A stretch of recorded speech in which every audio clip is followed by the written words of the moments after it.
സന്തോഷമായി ജീവിക്കാൻ നമുക്കെല്ലാവർക്കും ഒത്തിരി കാരണങ്ങളുണ്ട്. പക്ഷേ അത് കണ്ടെത്താനും അത് ജീവിക്കാനും നമുക്ക് പലർക്കും സാധിക്കുന്നില്ല എന്ന് മാത്രമേ ഉള്ളൂ. നമ്മുടെ കുടുംബത്തിൽ ഭാര്യയും ഭർത്താവും മക്കളും എല്ലാവരും കൂടെ ഒരുമിച്ചിരിക്കുമ്പോഴുള്ള സന്തോഷം അത് വേറെ എവിടെ നിന്നാണ് കിട്ടുക? പക്ഷേ ഒരു വ്യവസ്ഥയുണ്ട്. സ്നേഹിക്കുന്നവരായിരിക്കണം, സ്നേഹം പങ്കുവയ്ക്കുന്നവരായിരിക്കണം. സ്നേഹം പങ്കുവയ്ക്കുന്ന മനുഷ്യർക്ക് ഏറ്റവും സന്തോഷകരമായ അനുഭവമായി കൂട്ടായ്മയുടെ വേദികൾ കുടുംബവും ഇടവകയും സമൂഹവും എല്ലാം മാറുകയാണ്. അതേസമയം ഒറ്റയാന്മാർക്കും അതുപോലെ ദോഷൈക ദീർഘകൾക്കുമൊക്കെ എപ്പോഴും സങ്കടവുമായിരിക്കും. ദൗർഭാഗ്യവശാൽ നമ്മൾ മനുഷ്യരെല്ലാവരും വ്യത്യസ്തരാണ്. എല്ലാവരും ഒരുപോലെ ചിന്തിക്കുന്നവരല്ല, ഒരുപോലെ പെരുമാറുന്നവരല്ല. അതുകൊണ്ടാണ് എല്ലാവരും നല്ലവരാണെങ്കിലും വ്യത്യസ്തരാണ് എന്ന് പറയുന്നത്. മനഃശാസ്ത്രത്തിൽ ഇതിന് ഒരു പ്രത്യേക പേര് തന്നെ കൊടുത്തിട്ടുണ്ട്. പേഴ്സണാലിറ്റി സ്റ്റൈൽസ്, വ്യക്തിത്വ ശൈലികൾ. ഈ വ്യക്തിത്വ ശൈലികൾ രോഗാതുരമാകുമ്പോൾ അത് പേഴ്സണാലിറ്റി ഡിസോർഡേഴ്സ് ആയിട്ട് മാറാറുണ്ട്. പല വ്യത്യസ്ത ശൈലികളെക്കുറിച്ച് നമുക്ക് പഠിക്കാനായിട്ട് സാധിക്കും. ഉദാഹരണമായി ചിലരെ സംബന്ധിച്ചിടത്തോളം അവരെക്കുറിച്ച് നമ്മൾ പറയുന്നത് അവർ പെർഫെക്ഷനിസ്റ്റ്സ് എന്നാണ്. പെർഫെക്ഷനിസ്റ്റുകളായ മനുഷ്യർ നമ്മുടെ എല്ലാവരുടെയും വീടുകളിൽ നമുക്ക് കണ്ടെത്താൻ സാധിക്കും. ഒന്നേ ഭർത്താവ് അല്ലെ ഭാര്യ ഒക്കെ പെർഫെക്ഷനിസ്റ്റ് ആയിരിക്കും. അതിൻ്റെ പ്രത്യേകത എന്താണ്? എല്ലാം പെർഫെക്റ്റ് ആയിരിക്കണം. അവരുടെ ജീവിതത്തിൽ ഒന്നും പെർഫെക്റ്റ് അല്ലെങ്കിലും മറ്റുള്ളവരുടെ ജീവിതത്തിൽ എല്ലാം പെർഫെക്റ്റ് ആയിരിക്കണം എന്നവർ ആഗ്രഹിക്കുകയാണ്. അവർക്ക് വഴക്കുണ്ടാക്കാനായിട്ട് വലിയ കാരണങ്ങളൊന്നും വേണ്ട. കാപ്പി ഒഴിച്ച കപ്പിൽ അതിൻ്റെ തുമ്പത്ത് ഒരു ചാരത്തിൻ്റെ കണികയിരിക്കുന്നു, മതി, ഭയങ്കര പ്രശ്നമാകും. കാരണം എന്താ? വൃത്തിയായിരിക്കണം. എല്ലാം വൃത്തി പോയി. അപ്പോൾ പിന്നെ അവരുടെ മനസ്സമാധാനം മുഴുവൻ പോയി. അവർ ചിലപ്പം കാപ്പിയെല്ലാം വലിച്ചെറിഞ്ഞെന്നിരിക്കും, കപ്പ് പൊട്ടിച്ചെന്നിരിക്കും. കാരണം അവർക്കത് ഉൾക്കൊള്ളാനായിട്ടാകത്തില്ല. പെർഫെക്ഷനിസ്റ്റുകളുടെ ഒരു പ്രത്യേകത, അവർ ഈ ക്രമം, വൃത്തി, ഇങ്ങനെയൊക്കെയുള്ള കാര്യങ്ങളിൽ അമിതമായ ശ്രദ്ധ പുലർത്തുന്നവരാണ്. അവർ ആരോഗ്യകരമായ രീതിയിലാണ് ഈ പെർഫെക്ഷനിസമെങ്കിൽ അവരുടെ മുറിയൊക്കെ നല്ല വെടുപ്പായിരിക്കും, എല്ലാ കാര്യങ്ങൾക്കും ക്രമം കാണും. അതേസമയം അനാരോഗ്യകരമാണെങ്കിൽ എല്ലാം കൂടെ വലിച്ചു വാരിയിട്ടിരിക്കുന്നു നമുക്ക് കാണാം. ഈ വലിച്ചു വാരിയിട്ടിരിക്കുന്നത് അവർക്ക് വൃത്തിയായിട്ട് ജീവിക്കാൻ ആഗ്രഹമില്ലായിട്ടല്ല. അവർ ചിന്തിക്കുന്നത് എന്താ? വൃത്തിയാകുമ്പോൾ നന്നായിട്ട് വൃത്തിയാക്കണം. അപ്പോൾ കൂടുതൽ സമയം വേണം, കൂടുതൽ സമയമെടുത്ത് വൃത്തിയാക്കണമെന്നൊക്കെ കരുതി അത് മാറ്റിവെക്കും. നാളെ നീളെ അതങ്ങ് നീണ്ടുപോകും. അവസാനം മുറിയെല്ലാം കൂടെ കുന്നുകൂടുകയും ചെയ്യും. ഇത് എന്ന് പറഞ്ഞതുപോലെയാണ് ഈ പെർഫെക്ഷനിസ്റ്റുകൾ എല്ലാ കാര്യങ്ങളിലും നിർബന്ധം പിടിക്കും. പ്രത്യേകിച്ച് പൊടി അവർക്ക് ഭയങ്കര പ്രശ്നമാണ്. വൃത്തിഭ്രാന്ത് എന്ന് നമ്മൾ പറയുന്ന ഒരു പ്രത്യേക ശൈലി അവർക്കുണ്ട്. കൊച്ചു കൊച്ചു കാര്യങ്ങൾ വെച്ചുകൊണ്ട് അവർ വഴക്ക് പിടിക്കും. ഉദാഹരണത്തിന് അവരുടെ മകൻ നന്നായിട്ട് പ്രസംഗം പറഞ്ഞ് സമ്മാനം മേടിച്ചുകൊണ്ട് വീട്ടിൽ വരികയാണെന്ന് വിചാരിക്കുക. സാധാരണ രീതിയിൽ നമ്മൾ സന്തോഷത്തോടെ ആ കൊച്ചിനെ സ്വീകരിച്ച് അഭിമാനത്തോടെ അവനെ അഭിനന്ദിക്കേണ്ടതാണ്. പക്ഷേ പെർഫെക്ഷനിസ്റ്റായ അപ്പന് അത് സാധിക്കുന്നില്ല. കാരണം എന്താ? അപ്പൻ എഴുതി കൊടുത്ത പ്രസംഗത്തിലെ ഒരു ലൈൻ അവൻ പറഞ്ഞിട്ടില്ല.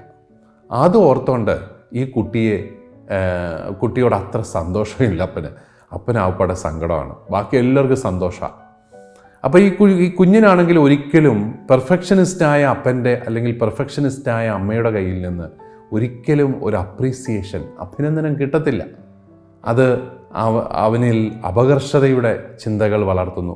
ഞാൻ പോരാ, എൻ്റെ അപ്പൻ്റെ പ്രതീക്ഷകൾക്കൊത്ത് ഞാൻ വരുന്നില്ല, അമ്മയുടെ പ്രതീക്ഷകൾക്കൊത്ത് ഞാൻ വരുന്നില്ല. ഈ അപ്പൻ്റെ അമ്മയുടെ പ്രതീക്ഷകളോ ആർക്കും കയ്യെത്താത്ത ദൂരത്താണ് അവരുടെ പ്രതീക്ഷകൾ.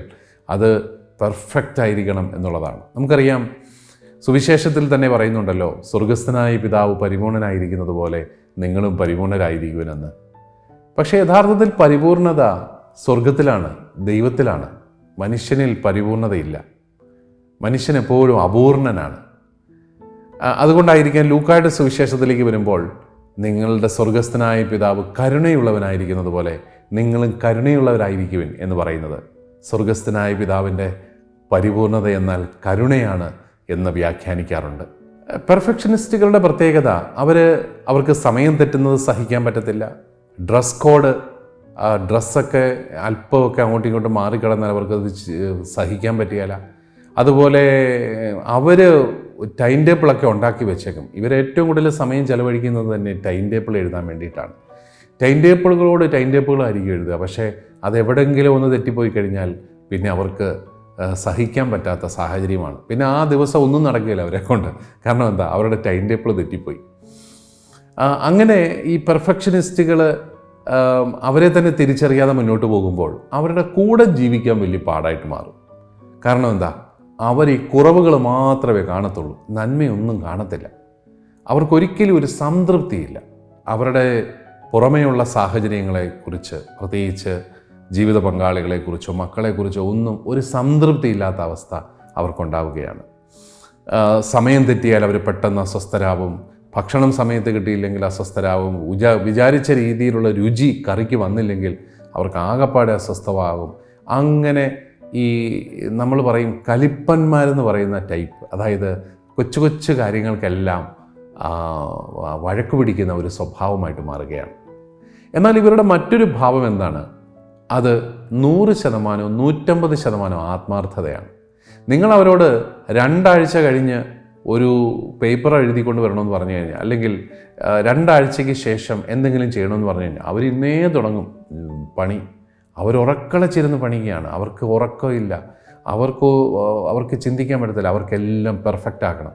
അവസാനം 2 ആഴ്ച കഴിയുമ്പോൾ അവരത് കൊണ്ട് കുളവാക്കുകയും ചെയ്യും. എന്താണ് ചെയ്യേണ്ടതെന്ന് വെച്ച് കഴിഞ്ഞാൽ, ഒരു പ്രസംഗം പറയണമെന്ന് വിചാരിക്കുക, 2 ആഴ്ച കഴിഞ്ഞ് അവർക്ക് ഇന്നു മുതലേ ഉറക്കം നഷ്ടപ്പെടുകയാണ്.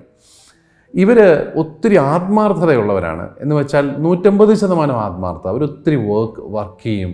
വർക്കഹോളിസം എന്നൊക്കെ പറയുന്ന ജോലി എന്ന് പറയുന്ന സ്വഭാവ രീതികളൊക്കെ അവരുടെ പ്രത്യേകതകളാണ്. ഇങ്ങനെയുള്ളവർ ബാങ്ക് ഉദ്യോഗസ്ഥരൊക്കെ ആയിക്കഴിഞ്ഞാൽ അവരൊരിക്കലും കണക്കെഴുതി തീരത്തില്ല. അവരുടെ കണക്കൊരിക്കലും ശരിയാകത്തുമില്ല. കാരണം കണക്കെഴുതി കൂട്ടി എല്ലാം വരുമ്പം പിന്നെയും തെറ്റിപ്പോവും, പിന്നെയും തുടക്കം മുതൽ തുടങ്ങും. അവർക്കൊരു സംതൃപ്തിയില്ല. ചിലർ ഓഫീസിലെ ഫയൽ നോക്കി തീർക്കാത്തതിന്, കാരണം ഇവർക്ക് ഒത്തിരി സമയം വേണം ഫയൽ നോക്കി തീർക്കാൻ. കാരണം എല്ലാം പതുക്കെ ചെയ്യത്തുള്ളൂ. അവർ ഈ ഫയലും വലിച്ചുകൊണ്ട് വീട്ടിലോട്ട് വരുമ്പോൾ ഭാര്യയ്ക്ക് ഇത് കാണുമ്പോൾ അസ്വസ്ഥതയാണ്. നിങ്ങളുടെ ഫയൽ കൊണ്ടുപോയി ആഫീസിൽ കൊണ്ടുവച്ചാൽ മതി എന്ന് പറഞ്ഞ് അവിടെ വലിയ യുദ്ധമാണ്. കാരണം ഇവർക്ക് ഒരു ജോലിയും സമയത്ത് തീരില്ല എന്നുള്ളതാണ് പ്രത്യേകത. നല്ല മനുഷ്യരാണ്, പക്ഷേ അവരുടെ ഒരു പ്രത്യേക സ്വഭാവ രീതി മൂലം അവർക്ക് കൂടെ ജീവിക്കാൻ ബുദ്ധിമുട്ടുണ്ടാകുന്ന ഒരു സാഹചര്യം. ഇങ്ങനെയുള്ളവർ അവരുടെ പുറമേയുള്ള സാഹചര്യങ്ങളെ മുഴുവൻ കൺട്രോൾ ചെയ്യാനായിട്ട് തുടങ്ങുന്നു എന്നുള്ളതാണ് വാസ്തവം. അവരെല്ലാം നോക്കും. അടുക്കളയിലെ പാത്രം കഴുകുന്ന കാര്യം പോലും അവർ ശ്രദ്ധിക്കുകയും അതിനെല്ലാം കുറ്റം കണ്ടെത്തുകയും തിരുത്തി കൊടുക്കുകയും ചെയ്തുകൊണ്ടിരിക്കും. അവരുടെ കൂടെ ജീവിക്കുന്നത് ഒരു വല്ലാത്ത അവസ്ഥയായിട്ട് മറ്റുള്ളവർക്ക് തോന്നുകയും ചെയ്യും. യഥാർത്ഥത്തിൽ ഉള്ളിൻ്റെ ഉള്ളിൽ എല്ലാം പെർഫെക്റ്റ് ആവണം എന്നാലേ എനിക്ക് വിലയുള്ളൂ എന്നുള്ളൊരു ചിന്തയാണ് ഇവരെ ഈ പെർഫെക്ഷനിസത്തിലേക്ക് നയിക്കുക. യന്ത്രമനുഷ്യർ എന്ന് നമുക്ക് പറയാൻ പറ്റും. യന്ത്രം പോലെ ജീവിക്കും. അവർ കൃത്യസമയമൊക്കെ പാലിക്കും. കാരണം സമയം തെറ്റിക്കഴിഞ്ഞാൽ അവർക്ക് അവരോട് തന്നെ ക്ഷമിക്കാൻ പറ്റില്ല. അതുകൊണ്ടാണ് കറക്റ്റ് സമയമൊക്കെ പാലിക്കും, എല്ലാം കൃത്യം ചെയ്യും. പക്ഷേ കൂടെയുള്ളവരങ്ങനെ ചെയ്തില്ലെങ്കിൽ അവരോടെല്ലാം അസ്വസ്ഥരാവുകയും ചെയ്യും.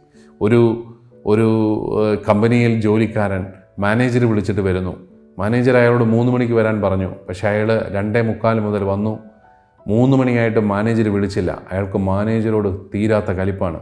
3:30 ആയപ്പോഴാണ് മാനേജർ ഇയാളെ അകത്തേക്ക് വിളിച്ചത്. ചെന്നപാടെ ഇയാൾ മാനേജറുടെ മുമ്പിൽ തട്ടിക്കയറി, നിങ്ങൾക്ക് സമയത്തിന് വിലയില്ല, ഞാനിവിടെ 2:45 മുതൽ നിങ്ങളെ നോക്കിയിരിക്കുകയാണ്. അന്ന് അയാളുടെ പണി പോയി എന്ന് പറഞ്ഞാൽ അതാണ് അവരുടെ ഒരു പ്രത്യേകത. അവർക്ക് പെർഫെക്റ്റ് അല്ലാത്ത ഒരു സാഹചര്യത്തെ ഒരിക്കലും ഉൾക്കൊള്ളാനായിട്ട് സാധിക്കുകയില്ല.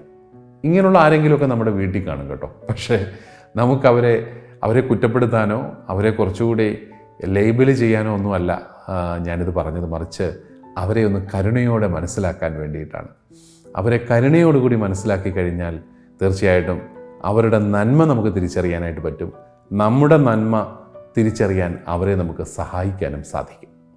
അതാണ് ഒരു പേഴ്സണാലിറ്റി സ്റ്റൈൽ, പെർഫെക്ഷനിസ്റ്റുകൾ ഈ ദാമ്പത്യ ബന്ധത്തിലേക്കൊക്കെ വരുമ്പോൾ അവർ നല്ല മനുഷ്യരാണെങ്കിലും അവരുടെ കടമകളെല്ലാം കൃത്യമായിട്ട് അവർ നിറവേറ്റുമെങ്കിലും ഹൃദ്യതയോടുകൂടി ഇടപെടാൻ പലപ്പോഴും ഈ പാവങ്ങൾക്ക് സാധിക്കുകയില്ല.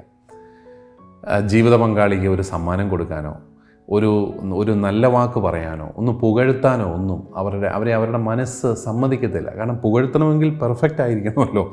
ഒരിക്കലും പെർഫെക്ഷനിലേക്ക് വരാൻ ജീവിത പങ്കാളിക്ക് സാധിക്കുകയില്ല. അതുകൊണ്ട് തന്നെ കൊള്ളാം അങ്ങനെയൊക്കെ പറയുള്ളൂ. ഹൃദയം തുറന്നൊന്ന് പുകഴ്ത്താനോ ഒന്ന് സ്നേഹം പ്രകടിപ്പിക്കാനോ ഒന്നും അവർക്ക് സാധിക്കുകയില്ല. അവരുടെ മനസ്സെപ്പോഴും ഇങ്ങനെ ഈ ഒരു നിറങ്ങളില്ലാത്ത ലോകം പോലെയാണ്. അവരെപ്പോഴും ഈ കുറവുകളുടെ ലോകത്ത് കണ്ടമാനം ഒബ്സസ്ഡായിട്ട് ജീവിക്കുന്നത് പോലെ നമുക്ക് തോന്നും. അമിതമായ കുറ്റബോധം അവർക്കുണ്ട്. ചെറിയ ചെറിയ കാര്യങ്ങൾ, ഒരുപക്ഷെ പണ്ടുകാലത്തൊക്കെ അവർ ചെയ്തു പോയ കൊച്ചു കൊച്ചു പിഴവുകൾ ഓർത്തിരുന്ന് ഇപ്പോഴും അവർ തങ്ങളെ തന്നെ കുറ്റപ്പെടുത്തുന്നുണ്ടാവും. അങ്ങനെയെല്ലാം ആകുമ്പോൾ മറ്റുള്ളവരുടെ പിഴവുകൾ അംഗീകരിക്കാൻ അവർക്കൊരിക്കലും സാധിക്കുകയില്ല. അവരിങ്ങനെ മറ്റുള്ളവരെയും കുറ്റപ്പെടുത്തിക്കൊണ്ടിരിക്കും. അങ്ങനെയെല്ലാം ആകുമ്പോൾ ചിലപ്പോൾ ദാമ്പത്യ ജീവിതമൊക്കെ വലിയ ദുരന്തമായിട്ട് മാറും. ഇത് തിരിച്ചറിയുക എന്നുള്ളതാണ് ഏറ്റവും പ്രധാനം. എൻ്റെ സ്വഭാവ രീതി ഞാൻ തിരിച്ചറിയണം. പൊതുവെ നമ്മളെക്കുറിച്ച് പറയുന്നത് നമ്മുടെ സ്വഭാവ ശൈലി നമ്മളൊഴിച്ച് ബാക്കി എല്ലാവർക്കും അറിയാം എന്നാണ്. പക്ഷേ നമ്മൾ തന്നെ നമ്മുടെ സ്വഭാവ ശൈലി തിരിച്ചറിഞ്ഞു കഴിഞ്ഞാൽ തീർച്ചയായിട്ടും അത് ഒരു വലിയ മാറ്റത്തിലേക്ക് നയിക്കും എന്നുള്ളതാണ്. ഇനിയുള്ള എപ്പിസോഡുകളിൽ നമുക്ക് മറ്റ് സ്വഭാവ ശൈലികളെക്കുറിച്ച് കേൾക്കാം.